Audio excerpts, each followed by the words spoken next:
Hello विद्यार्थियों, मैं संदीप शर्मा, व्याख्याता वाणिज्य। आज के इस सेशन में आप सभी का हार्दिक स्वागत और अभिनंदन करता हूं।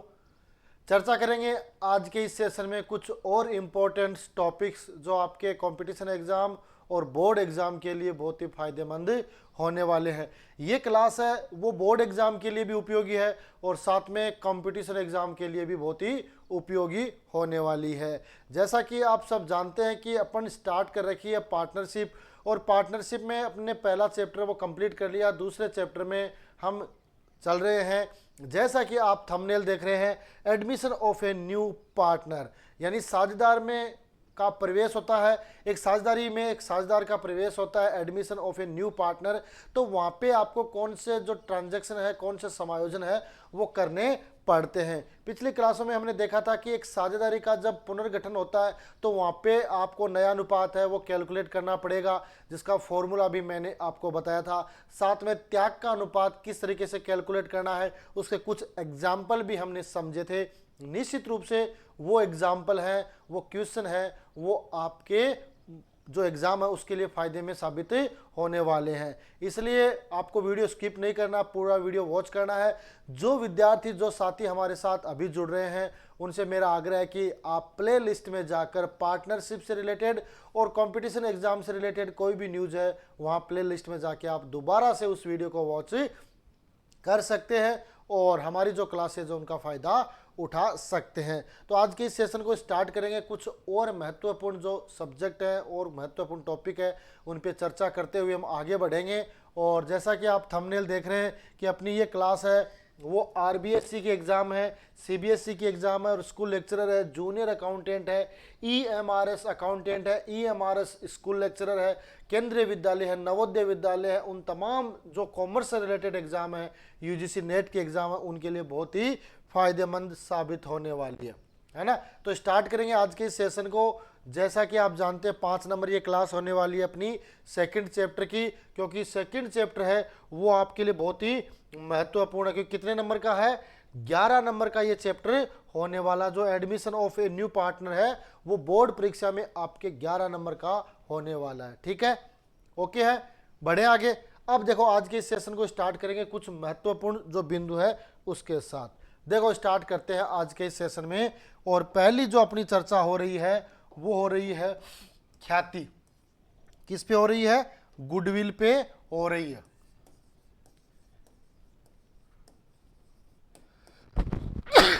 किस पे हो रही है? गुडविल पे। कि ख्याति क्या होती है, ख्याति का आपको समायोजन क्यों करना पड़ता है। मैंने पिछली क्लास में आपको बता दिया था कि नया साझेदार संपत्तियों में हिस्सा प्राप्त करने के लिए क्या लेगा? पूंजी लेके आएगा, और लाभों में हिस्सा प्राप्त करने के लिए वो ख्याति लेकर आता है। यानी यहाँ पे आपको ये ध्यान रखना, ये क्वेश्चन छोटा बनता भी है, एग्जाम में बनने वाला भी और बनेगा भी, कि जो नया साझेदार प्रवेश करता है वो संपत्तियों में हिस्सा प्राप्त करने के लिए क्या लाएगा? पूंजी लाएगा, और लाभों में हिस्सा प्राप्त करने के लिए क्या लाएगा? ख्याति या प्रीमियम लेके आएगा। वो गुडविल की हम बातें करेंगे। ख्याति है वो एक आदर्श संपत्ति होती है, उसका अलग ही एक प्रभाव होता है जिसको खातों में दर्ज करना जरूरी है। अगर पुरानी बैलेंस शीट में पहले से ख्याति दिखा रखी है तो उसको हमें राइट ऑफ करना पड़ता है, यानी पुराने साझेदारों में पुराने अनुपात में वो बांटनी पड़ेगी।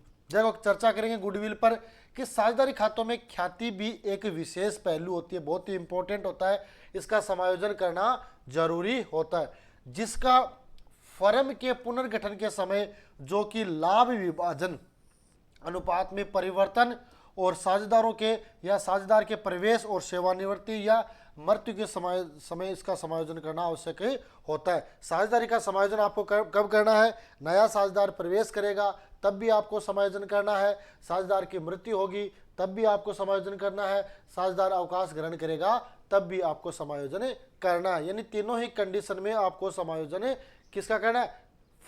ख्याति का समायोजन है वो करना है, क्योंकि ये फर्म के लिए बहुत ही उपयोगी असेट्स मानी जाती है ना। इसलिए इसका समायोजन आपको तीनों ही कंडीशन में करना है। आगे देखते हैं और ख्याति के बारे में क्या कह रखा है कि ख्याति का अर्थ में देखते हैं कि what is the mean about the goodwill, है ना। मीनिंग ऑफ गुडविल, ऑफ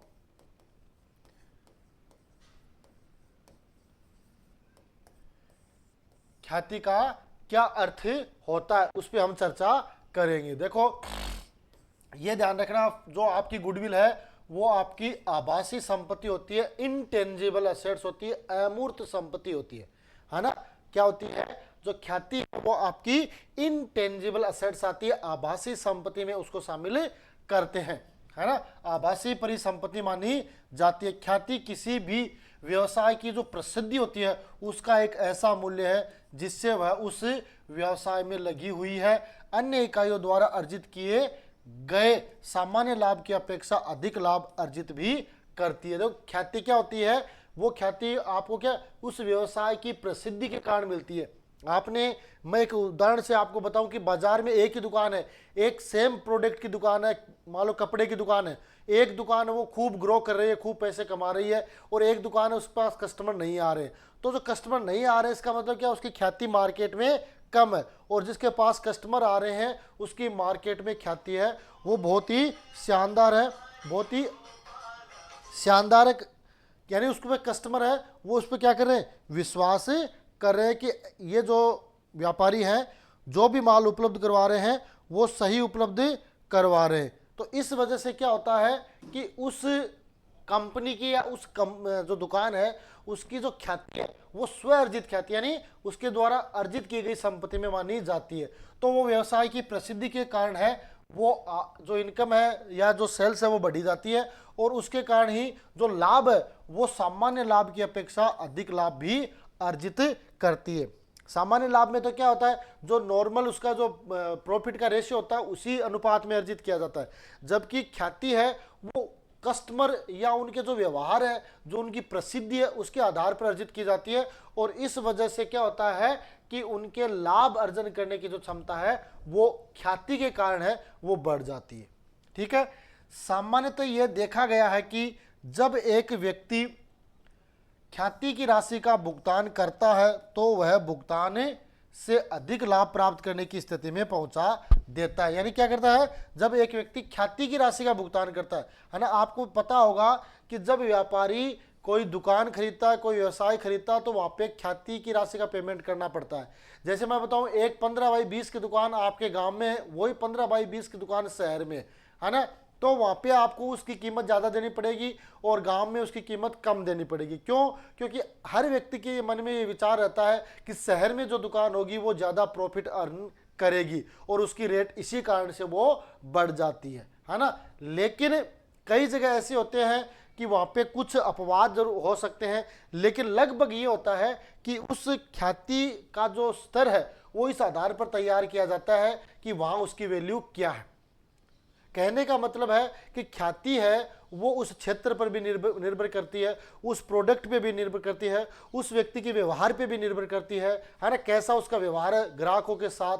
तो वहाँ पे कस्टमर है वो ऑटोमेटिक उनके पास खींचे चले आएंगे, है ना। तो ये वहाँ पे क्या होती है? भुगतान को अधिक प्राप्त करने की स्थिति में भी पहुंचा देती है। ये काम किया जाता है गुडविल के द्वारा। इसलिए जब भी कोई साझेदार प्रवेश करता है, कोई साझेदार अवकाश ग्रहण करता है, या किसी साझेदार की मृत्यु हो जाती है, तो वहां पर क्या होगा?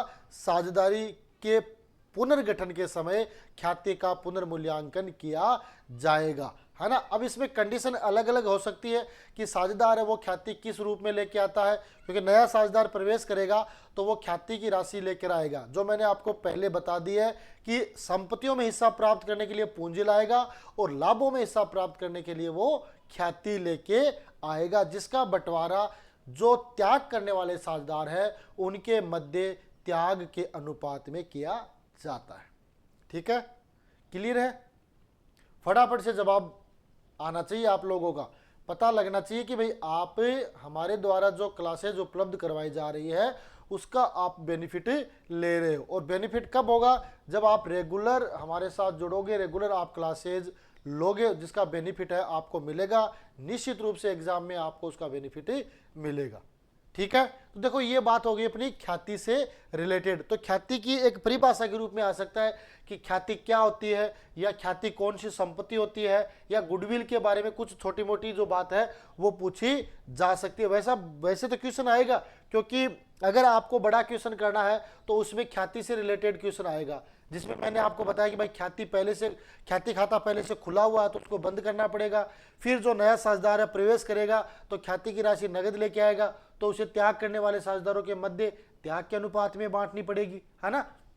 अगर ख्याति नहीं लेके आता है तो उसकी कौन सी परिस्थिति बनती है उसकी एंट्री करने की, तो उस आधार पर प्रविष्टि की जाएगी, है ना। ठीक है, तो ये हो गई ख्याति के मीनिंग से रिलेटेड। इसके अलावा देखो और क्या ख्याति क्या कहती है कि फर्म की ख्याति संभावित अधिक आय का वर्तमान मूल्य है। क्या है? संभावित आय का, यानी भविष्य में जो अधिक आय होगी उसका क्या है? वर्तमान मूल्य। अपन जब किसी वस्तु की रेट ज्यादा देते हैं तो इस आशा और विश्वास के साथ देते हैं कि वहां पर अपनी आय है वो ज्यादा अर्जित होगी। एक 15x20 की दुकान है, हम गांव में लेते हैं, 15x20 की दुकान शहर में लेते हैं, तो हमारा जो मेन मोटिव क्या होता है, मेन उद्देश्य क्या होता है कि शहर में जो दुकान होगी वो हमें ज्यादा बेनिफिट देगी। ठीक है ना। अपन बड़ा शोरूम करते हैं तो एक तो बड़ा शोरूम अपन गांव में करें, एक बड़े शहर में करें, या एक बड़ा शोरूम एक ऐसी जगह करे जो पोस्ट कॉलोनी हो, वहां पे बहुत ज्यादा कस्टमर हो, तो वो इस वजह से की जाती है, इस आशा और विश्वास के साथ कि वहां पर जो अपनी आय है वो ज्यादा होगी, संभावित अधिक आय है वो दर्शाएगी, है ना। व्यवसाय का वह पूंजीकृत मूल्य है, यानी ख्याति को दूसरे रूप से हम कह सकते हैं तो व्यवसाय जो ख्याति है वह व्यवसाय का वह पूंजीकृत मूल्य है जो कि उसकी जो विभेदात्मक होता है, विभेदात्मक लाभ क्षमता से जुड़ा होता है ना। जो कैपिटलाइज वैल्यू है वो उसकी विभेदात्मक जो लाभ क्षमता है, यानी उसको विभिन्न विभिन्न तरीके से लाभ अर्जन करने की जो क्षमता है उसको वर्गीकृत करता है। अतः ख्याति तभी विद्यमान होगी जब फर्म का सामान्य लाभों से अधिक लाभ अर्जित करती है। ख्याति कब विद्यमान होगी? जब वो कंडीशन कौन सी होगी? विद्यमान होगी जब फर्म का सामान्य लाभ है वो अधिक होगा, सामान्य लाभों से अधिक लाभ है वो अर्जित करेगी, तभी ख्याति मानी जाएगी। अपने जैसे सामान्य लाभ मान लो 10,000 है और सामान्य लाभ 10 है और ख्याति से लाभ 5,000 ही हुए, तो इसका मतलब है वहां पे ख्याति शो नहीं हो रही है। लेकिन जब अपना सामान्य लाभ कितना है? 10,000 है और ख्याति से लाभ 15,000 है, इसका मतलब वहां पे हमने 5,000 है वो गुडविल से अर्निंग किया, गुडविल से अर्जित की है। तो जो सामान्य लाभ से अधिक लाभ होगा वो ख्याति की आय है मानी जाएगी। ठीक है, क्लियर है। तो इसका छोटा क्वेश्चन है वो देखने को मिल सकता है। साथ में कंपटीशन एग्जाम होती है उसमें भी गुडविल से रिलेटेड है वो क्वेश्चन पूछे जाते हैं, क्योंकि आप जानते हो कंपटीशन एग्जाम में किसी प्रकार का कोई बड़ा क्वेश्चन है वो नहीं पूछा जाता, लेकिन उन बड़े क्वेश्चनों को सूक्ष्म रूप में ऑब्जेक्टिव टाइप क्वेश्चन बना के एग्जाम में पूछा जा सकता है। तो आपकी भी जो बोर्ड परीक्षा है तो उसमें भी आपको पता है कि 15 क्वेश्चन है वो ऑब्जेक्टिव टाइप पूछे जाने, तो उसके अकॉर्डिंग आपको अपना जो सिलेबस है वो तैयार करना है, उसके अकॉर्डिंग आपको पढ़ना है जिसका बेनिफिट है आपको मिल सके। ठीक है, बढ़े आगे। और इसमें क्या है? जिस फर्म में हानि हो रही हो या सामान्य लाभ हो रहा हो उस फर्म को ख्याति नहीं होगी। ये मैंने आपको बता दी भाई, जैसे 10,000 का सामान्य लाभ है और ख्याति से 5,000 का लाभ हुआ है तो इसका मतलब वहां पे आपको ख्याति विद्यमान नहीं है। ठीक है, आगे देखते हैं। आगे देखो क्या है, ख्याति के मूल्य को प्रभावित करने वाले घटक। ऐसे कौन से घटक हैं जो ख्याति के मूल्य को प्रभावित करते हैं, यानी ऐसे कौन से जो फैक्ट है, कौन से तत्व हैं जो उस ख्याति के मूल्य को कम या ज्यादा कर सकते हैं, प्रभावित कर सकते हैं, है ना। तो ये ख्याति के मूल्य को प्रभावित करने वाले प्रश्न बन सकते हैं। परीक्षा में इससे छोटा क्वेश्चन है वो बन सकता है, थ्योरेटिकल क्वेश्चन है वो बोर्ड एग्जाम में बड़ा क्वेश्चन नहीं आता है, लेकिन अब जो नया सिलेबस है उसके according objective type question, one liner question आते हैं, तो वहां से आपको इस तरीके का क्वेश्चन है वो मिल सकता है ना। ख्याति के मूल्य को प्रभावित करने वाले घटक, व्यवसाय का स्वरूप, यानी व्यवसाय का स्वरूप कैसा है ना, व्यवसाय का स्वरूप बड़ा है या छोटा है ना, यह भी प्रभावित करता है ख्याति के मूल्य को, है ना। जैसे मैंने आपको बताया कि व्यवसाय में एक तो बहुत बड़ी मल्टीनेशनल कंपनी है, एक छोटी कंपनी है ना, तो उसका जो व्यवसाय होगा वो भी ख्याति को प्रभावित करेगा। जैसे अपन बात करें जो ब्रांडेड जितने भी मालूम कपड़े आते हैं, ब्रांडेड शूज आते हैं, उसमें क्या होता है कि वो मल्टीनेशनल कंपनी होती है ना, तो उसका व्यवसाय बड़ा विस्तृत होता है। और वही नॉर्मल जूते जो कंपनी बनाती है, नॉर्मल जो कंपनी होती है वो बनाती है, लेकिन उसका वहाँ पे वो प्रभावित नहीं करती है। तो व्यवसाय का स्वरूप है वो भी प्रभावित करता है। आपने देखा होगा जैसे बड़ी ब्रांडेड कंपनियां होती हैं, उनके एक शहर में एक या दो ही दुकान होती है ना, जबकि नॉर्मल जितने भी जो शूज होते हैं उनके वो आपको हर दुकान पे मिल जाएंगे। लेकिन ब्रांडेड जो कंपनी होती है उनके एक या दो स्टोर होते हैं, शोरूम होते हैं, वहीं पे वो उपलब्ध होते हैं, और उसके कारण लोग उनके पास से जाते हैं। तो व्यवसाय का स्वरूप वो भी प्रभावित करता है। साथ में व्यवसाय के स्वरूप में ये होता है कि ज़्यादातर कस्टमर के मन में ये रहता है कि बड़ी जगह जाएंगे तो हमें वहाँ पे चॉइस ज़्यादा मिलेगी, है ना। छोटी जगह जाएंगे तो चॉइस का अभाव रहेगा, बड़ी जगह जाएंगे तो बहुत सारी चॉइस होंगी, उसमें से अपने को जो भी अच्छी लगती है उसको हम सेलेक्ट कर सकते हैं। ठीक है, तो ये हो जाता है व्यवसाय का स्वरूप। स्थान, स्थानम प्रधानम न बलम प्रधानम, स्थान भी प्रधान होता है, यानी ऐसी जगह जहाँ पे उस वस्तु की मांग है और वहीं पे अपने उस चीज़ को या उस अपने व्यवसाय को स्थापित किया है, तो वहाँ पे आपकी ख्याति के कारण उस वस्तु की क्या होगी, डिमांड बढ़ेगी। यानी स्थान, आपका जो लोकेशन कहाँ पे है, आपने अपनी उस दुकान को, आपने उस व्यवसाय को कहाँ स्थापित कर रखा है, ये भी ख्याति को प्रभावित करता है। यानी सुगम होना चाहिए, ऐसी जगह जहाँ पे हर कोई कस्टमर आसानी से पहुँच सके, ये इंपॉर्टेंट हो जाता है स्थान के लिए, है ना। अगला आता है प्रबंध निपुणता, यानी मैनेजमेंट इफिशिएंसी है वो भी निर्भर करती है कि उस कंपनी के जो प्रबंधक है, उन कंपनी के जो कर्मचारी है, उन कंपनी के मालिक है, उनका मैनेजमेंट स्किल कैसा है। अगर बढ़िया मैनेजमेंट स्किल है तो निश्चित रूप से वो उस ख्याति का सदुपयोग करते हुए अधिकतम लाभ अर्जित कर सकते हैं, मैक्सिमम प्रॉफिट अर्न कर सकते हैं। वो उनकी कैपेसिटी पे निर्भर करता है कि वो मैनेजर कैसे, है ना। मैनेजर और उनके कार्य करने की बढ़िया है, ग्राहकों के साथ अट्रैक्शन बढ़िया है, क्वालिटी बढ़िया है, कस्टमर सेटिस्फेक्शन बढ़िया है, तो निश्चित रूप से वहाँ पे ख्याति है वो लाभ अर्जित करती है। बाजार की स्थिति, बाजार कैसा है, बाजार एकाधिकार वाला है, पूर्ण प्रतिस्पर्धा वाला, कैसी कंडीशन बाजार की है, तो ये चर्चा भी उस पर निर्भर करती है। बाजार में जैसे मान लो एक ही व्यक्ति है तो उसके पास तो कोई दूसरा कंपटीटर नहीं है, तो वो वस्तु तो उसकी बिकेगी।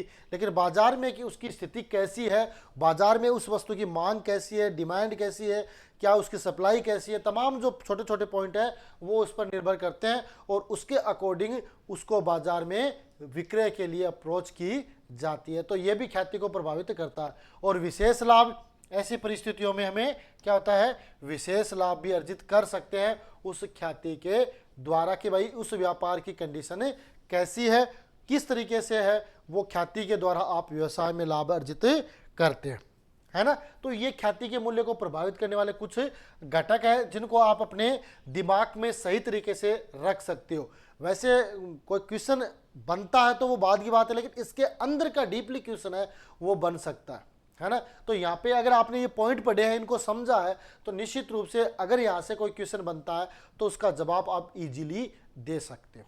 ठीक है, देखो ये ख्याति के मूल्य को प्रभावित करने वाले घटक है, लेकिन ख्याति की कुछ विशेषताएं भी होती हैं, उस पर हम चर्चा करते हैं कि भाई ख्याति की क्या क्या विशेषताएं हो सकती हैं, है ना।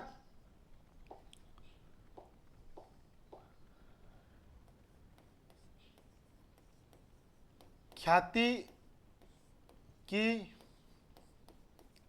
विशेषताएं,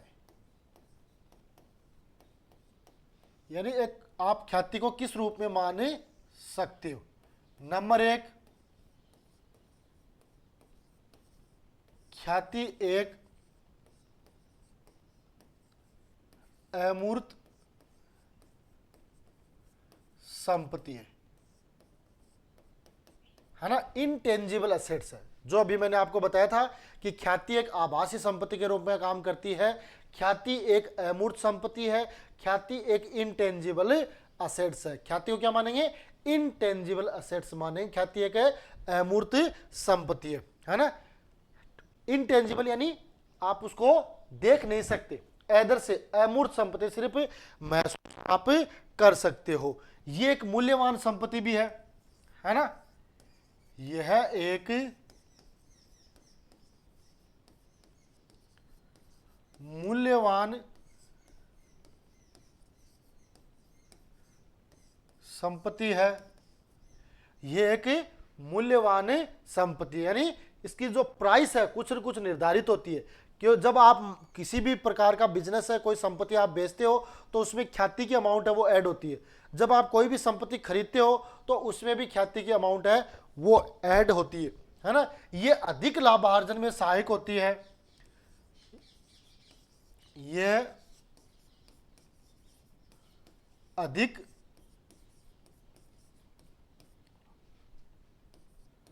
लाभार्जन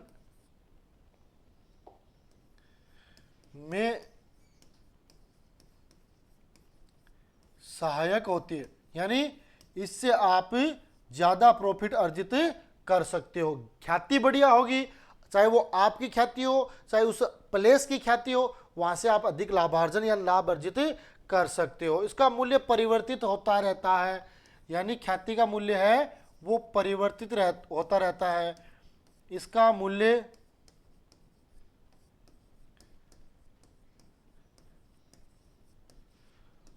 परिवर्तित होता रहता है। इसका मूल्य परिवर्तित होता रहता है। टाइम टू टाइम इसमें क्या होता है, चेंजमेंट होता रहता है ना। इस तरीके से अपन को ये विशेषता है, अपन वो ख्याति के रूप में काम में ले सकते हैं कि भाई क्या होती है, ख्याति एक अमूर्त संपत्ति होती है, इनटेंजिबल असेट्स होती है, ये एक मूल्यवान संपत्ति होती है, ये अधिक लाभार्जन में भी सहायक होती है, इसका मूल्य परिवर्तित होता रहता है ना। ऑब्जेक्टिव क्वेश्चन आते हैं तो उसमें यहाँ से क्वेश्चन बन सकता है कि भाई उपरोक्त सभी है, ए है, बी है, सी है, डी है। तो इस तरीके से अगर अपन ने क्या किया कि ये पॉइंट पढ़ लिए तो निश्चित रूप से अपन को ये सारी चीज़ है वो समझ में आ जाएगी। तो ये कुछ विशेषताएं हैं कि ख्याति एक अमूर्त संपत्ति होती है, इनटेंजिबल असेट्स होती है, मूल्यवान होती है, लाभार्जन में सहायक होती है, इसका मूल्य परिवर्तित होता रहता है। ठीक है, क्लियर है। तो ये पॉइंट आप आराम से इनको थोड़ा सा अपनी जो नोटबुक है उसमें नोट कर लीजिए। मैं बार बार आपसे यही रिक्वेस्ट कर रहा हूँ कि जो भी चीज़ हमारे द्वारा बताई जा रही है उसको आपको प्रयास ये करना है कि आप उसे नोटबुक में एंट्री करें, उनको दर्ज करें, ताकि एग्जाम के समय आपको बहुत ज़्यादा पढ़ने की आवश्यकता नहीं पड़े। जो आपके शॉर्ट्स नोट्स हैं उसको आप अल्प समय में, शॉर्ट टाइम में तैयार करके आप एग्जाम हॉल में जा सके, और जिसका बेनिफिट है फिर आपको बढ़िया पेपर के साथ मिल जाए। ठीक है, अब आगे देखते हैं आगे और क्या इसमें नया है। देखो, ख्याति के मूल्यांकन की आवश्यकता है ना। ख्याति के मूल्यांकन की आवश्यकता क्यों हुई, ख्याति के मूल्यांकन की आवश्यकता क्यों, ख्याति के मूल्यांकन की आवश्यकता की जाती है ना। कब कब ख्याति के मूल्यांकन की आवश्यकता की जाती है, क्यों की जाती है, उन पे अब हम चर्चा करेंगे। देखो, इसमें पहला आता है वर्तमान साझेदारों के बीच लाभ विभाजन अनुपात में परिवर्तन। जब जब वर्तमान साझेदारों के बीच लाभ विभाजन अनुपात में परिवर्तन होगा तब हमें ख्याति के मूल्यांकन की आवश्यकता पड़ेगी। जब भी आपका अनुपात परिवर्तित होता है, नए साझेदारों के प्रवेश के समय, साझेदार के अवकाश ग्रहण के समय, साझेदार की मृत्यु के समय, तो वहां पे आपको क्या करना है, आपको क्या करना है, ख्याति का मूल्यांकन करना पड़ेगा, है ना। तो नया लाभ विभाजन अनुपात या साझेदारों के मध्य आपका वर्तमान जो लाभ विभाजन अनुपात है उसमें चेंजमेंट होता है तो करना पड़ेगा। दूसरा पॉइंट आता है नए साझेदार के प्रवेश पर, admission of a new partner. जब फर्म में नया साझेदार प्रवेश करता है तो भी आपको ख्याति का मूल्यांकन या ख्याति का क्या करना पड़ेगा, जो मूल्यांकन का आधार है वो मानना पड़ेगा और ख्याति का मूल्यांकन करना पड़ेगा। क्यों? क्योंकि पुरानी जो ख्याति है उसमें हिस्सा किसका है, पुराने साझेदारों का, और नई जो साझेदार जुड़ेगा क्योंकि वो अपने साथ ख्याति भी लेके आ सकता है, आएगा, ख्याति चाहे वो नगद में लेके आए चाहे वैसे लेके आए, तो वहां पे अपन को क्या करेगा, जब नया साझेदार प्रवेश करेगा तो वहां पे भी अपने को ख्याति का मूल्यांकन करना पड़ेगा। तीसरी परिस्थिति आती है साझेदार के सेवानिवृत्ति पर, है ना, रिटायरमेंट होता है, पार्टनर अवकाश ग्रहण करता है, तो वहां पे भी अपन को क्या करना है, उस जो ख्याति है उसका मूल्यांकन करना पड़ेगा। क्यों? वही कंडीशन है कि ख्याति का मूल्यांकन होगा, पुरानी ख्याति खाता में खुली हुई है तो उसको बंद किया जाएगा, नए साझेदार द्वारा ख्याति की राशि नगद लाई जाएगी तो उसे त्याग करने वाले साझेदारों के मध्य त्याग के अनुपात में बांटा जाएगा। ठीक है। साझेदार की मृत्यु, साझेदार की मृत्यु हो जाती है, डेथ हो जाती है, तो वहां पे भी अपन को क्या करना है, साझेदारी की क्योंकि उस समय क्या होगा, साझेदारी फर्म का पुनर्गठन होगा, साझेदारी फर्म का पुनर्गठन होगा तो अपन को ख्याति का मूल्यांकन करना पड़ेगा। पांचवा पॉइंट आता है फर्म का विघटन चालू व्यवसाय के रूप में फर्म की बिक्री में सम्मिलित होता है। अगर फर्म का विघटन होता है और चालू व्यवसाय में ये चीज सम्मिलित होती है तो उसको भी अपन क्या करेंगे, वहां पे भी हम ख्याति का मूल्यांकन करेंगे। यानी फर्म का विघटन होता है तो क्योंकि वो ख्याति है वो सभी साझेदारों के मध्य बंटनी है, इस वजह से वहां पे भी अपन को क्या करेंगे, ख्याति का मूल्यांकन करेंगे। साझेदारी फर्म का एकीकरण, कोई फर्म है जैसे ए बी इधर है और एक्स वाई जेड इधर है, अब इनका क्या करना है, एकीकरण करना, मर्ज करना, इन दोनों को एक कंपनी बनानी है, तो ये अपनी ख्याति का मूल्यांकन करेगी, ये अपनी ख्याति का मूल्यांकन करेगी, इसलिए दोनों कंपनियों का ख्याति का मूल्यांकन होगा और फिर उनका क्या होगा, एकीकरण होगा, उनका मर्ज होगा। ठीक है, ओके है, समझ गए मेरी बात। तो साझेदारी फर्मों का एकीकरण है वो आपको इस तरीके से करना है ना। तो साझेदारी में ख्याति का मूल्यांकन एक जरूरी पहलू है, उसको मूल्यांकित करना हमें जरूरी होता है ना। ठीक है, तो ख्याति के मूल्यांकन से रिलेटेड, ख्याति की विशेषताओं से रिलेटेड, ख्याति को प्रभावित करने वाले घटक और ख्याति, इन तमाम जो पॉइंट्स है उस पे हमने आज के इस सेशन में चर्चा की है। बहुत ही संक्षिप्त सा हमने ये सेशन रखा है ताकि पॉइंट टू पॉइंट, क्योंकि अभी आप देख रहे हो कि एग्जाम में काफ़ी समय है ना, लेकिन उन विद्यार्थियों के लिए समय नहीं है जो तैयारी करना चाहते हैं।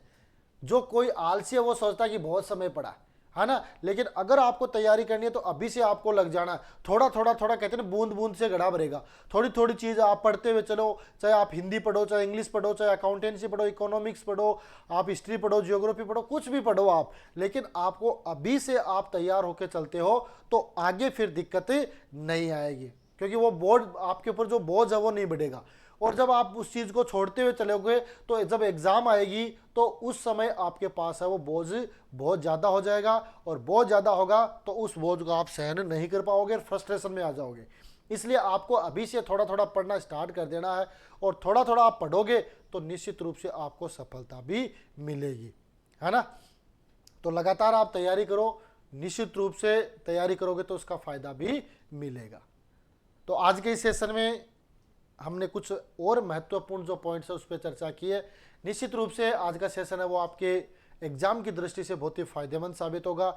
इसी आशा और विश्वास के साथ आज के लिए जय हिंद, मिलेंगे अगली क्लास में, तब तक के लिए जय हिंद, जय भारत।